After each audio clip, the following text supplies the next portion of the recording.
Welcome to EPG Pathshala. In today's module, we are going to discuss on emission of carbon dioxide from energy consumption in developed and developing countries. A greenhouse gas absorbs and emits thermal radiation, thus creating a greenhouse effect. Along with other greenhouse gases such as nitrous oxide and methane, CO2, the carbon dioxide is the most important in sustaining a habitable temperature for the planet if it is in the natural greenhouse effect. But same time, it is an important contributor to the enhanced greenhouse effect.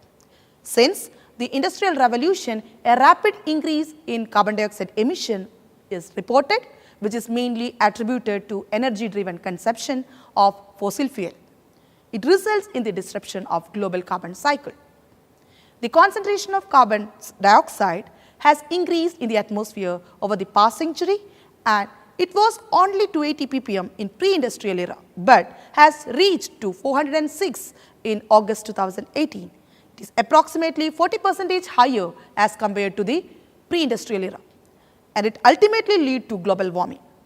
It caused ecological and health impacts. It caused a rise in sea level, disturbed water systems, altered growth of crops, and extreme weather conditions like heat waves, droughts, storms, floods, etc. The energy consumption in developed and developing country varies. Similarly, some countries emit more carbon dioxide and some countries emit less carbon dioxide. So, in this module, we are going to discuss on energy consumption in developed and developing countries, per capita carbon dioxide emission from developed and developing countries, carbon dioxide emission by the energy sector and various energy sources, and also the mitigation measures to reduce carbon dioxide emission from the energy sector. What is a developed country and a developing country? The consumption pattern of energy and the power from different types of sources varies greatly among the developed and developing countries. A developed country, it is also known as economically developed country or industrialized country. An independent state with a highly established economy and advanced technological infrastructure is a developed country. The major criteria for entitling a country as a developed one is recognized as the extent of industrialization, the per capita income, gross domestic product, gross national product, expanse of extensive infrastructure, and general standard of living. Examples of developed countries are United States of America, Australia, Germany, Japan, New Zealand, Norway. An independent state with a highly established economy and advanced technological infrastructure is referred as developed country. Developing country is a less developed or an underdeveloped nation. A country is said to be developing when its industrial base is not much developed and has a low human development index, that is HDI, as compared to other countries. China, India, Egypt, Indonesia, Bangladesh are some of the developing countries. Let's start with the energy consumption and production pattern in developing country, taking US as an example. Coal, petroleum and natural gas have been the dominant source of energy for more than a century in this country. Electricity production is the major energy consuming sector, which accounts for approximately 39% of the total energy consumption. Coal production reached a maximum in 2008 and decreased gradually till 2016 due to a decreased consumption of coal for generation of electricity. Natural gas production peaked in 2016 and was favored due to efficient and economic production technology. This natural gas contributes a major portion of about 33% as a source to produce energy, which is followed by petroleum, coal, renewable energy and nuclear power as shown in this figure. The primary energy consumption by source as well as sector in US. Primary energy consumption by the source as well as sector varies greatly, and the major portion of petroleum, 71% of the petroleum is contributed to the transportation sector. You can see in this figure the primary energy consumption by source as well as sector in the US. Here the petroleum, the 71% contributes to transportation and only 1% is used for electric power generation. On the other hand, almost 91% of the electric power generation is sourced from the coal combustion. The largest sector consuming primary energy is electric power generation, which accounts for 39% of the total energy consumed for different sources. Now, the energy consumption and production pattern in developing country, taking India as an example. The dominant source for energy production in India is coal. The country's coal demand is likely to increase by 90% from 2015 to 2040 as projected by International Energy Agency to support the continuous industrial growth. However, it is expected that proportion of coal in energy consumption will decrease from 49% to 43% by 2040 as the energy production from renewable and clean sources would be encouraged in the future. Source-based energy consumption in 2015-16 is shown in this figure. It shows that the coal holds the largest share of 45%, whereas natural gas has the smallest share of about 6%. Now, fuel-wise power generation in India. The power sector is one of the major energy consuming sector in India.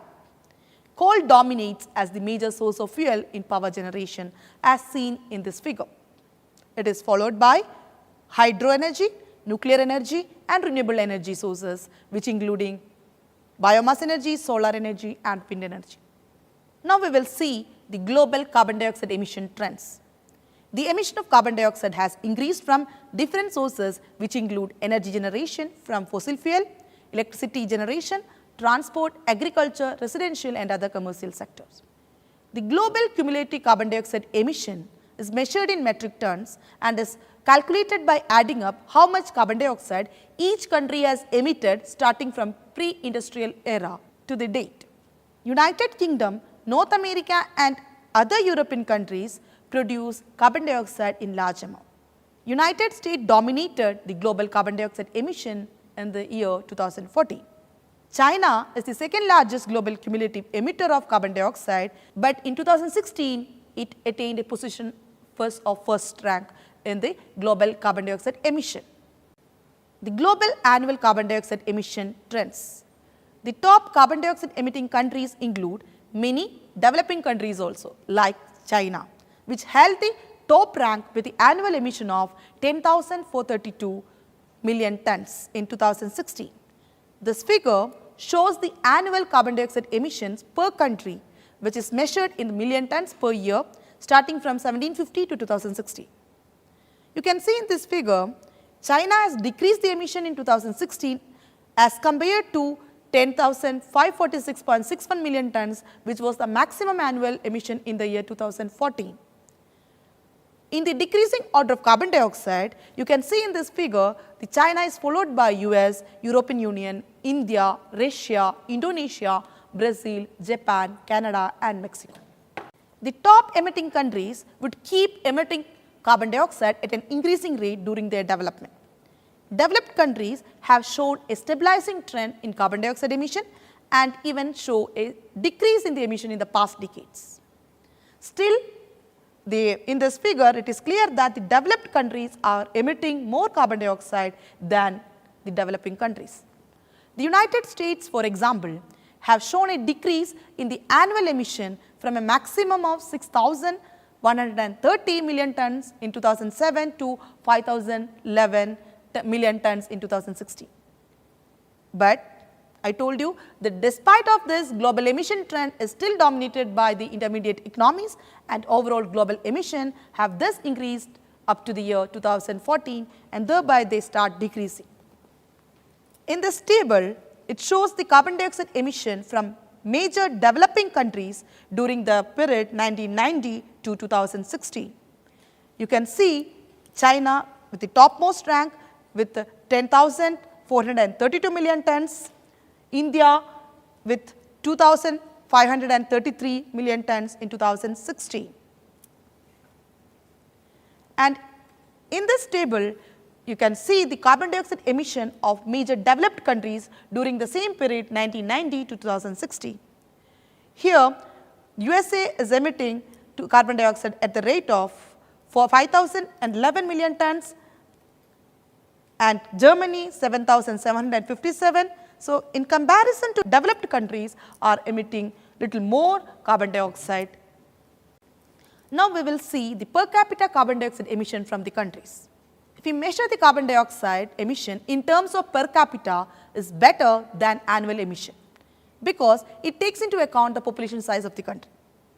As China has the world's largest population, the country is likely to be the world's largest carbon dioxide emitter. Thus, a rationed comparison of carbon dioxide emission can be made when the emissions are estimated in terms of carbon dioxide release per person. This figure shows average carbon dioxide emission per capita, that is per capita per tons per year. Most countries show an increasing trend in carbon dioxide emission as they move on the path of development. The major difference in per capita emission can be seen in northern and southern countries. The annual carbon dioxide emission in poorer countries are much lower than the monthly emission of high income countries. The per capita emission of developed countries like United States and Japan in 2017 were 16.5 tons and 9.5 tons respectively. On the other hand, per capita emissions of developing countries like China and India were 7.5 tons and 1.7 tons respectively. Now, the carbon dioxide emission by the energy sector. The electricity and heat generation are the two sectors which accounted for approximately 42% of the global carbon dioxide emission in the year 2015. Almost 17% of the total emission from electricity and heat is contributed by industrial processes, whereas 11% is contributed by the residential sector. Even though there is an increase in the proportion of renewable energy sources for heat and electricity production, coal still remains the dominant source for the same electricity production. Developing countries like China and India still rely majorly on coal combustion for the production of heat and electricity. Now, we will see the carbon dioxide emission by energy sources.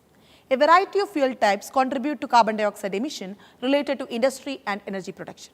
These include solid like coal and biomass, liquid fuel like petrol, diesel and oil, gaseous fuel like natural gas. These sources have influenced the emissions to different levels over the time. This figure shows the annual carbon dioxide emission from different types of fuels during the period 1751 to 2013 in million tons. The solid fuel in the form of coal dominated in the early industrialization.